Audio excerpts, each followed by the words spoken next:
السلام علیکم ورحمۃ اللہ وبرکاتہ۔ اعوذ باللہ من الشیطان الرجیم، بسم اللہ الرحمن الرحیم۔ ربی یسر ولا تعسر وتمم بالخیر۔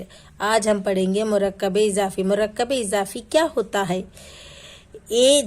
جب ایک اسم کی نسبت دوسرے اسم کی طرف ہو رہی ہو تو اس کو مرکب اضافی کہتے ہیں۔ اسے کا، کی، کے والا مرکب بھی کہتے ہیں۔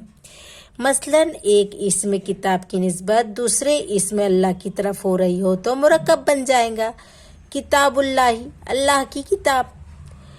ایسے مرکب میں الفاظ کی ترتیب اردو ترتیب سے ٹھیک مخالف ہوتی ہے۔ الفاظ کی ترتیب میں عربی میں پہلے لفظ کے آخری حرف پر ایک پیش، دوسرے لفظ کے آخری حرف پر دو زیر ہوا کرتے ہیں۔ اس سے کا، کی اور کے معنی پیدا ہوتے ہیں۔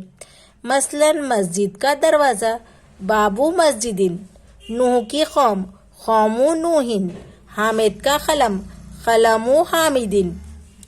مثلاً قرآن کا حکم، حکم القرآنی، انصاف کا دن، یوم الدینی۔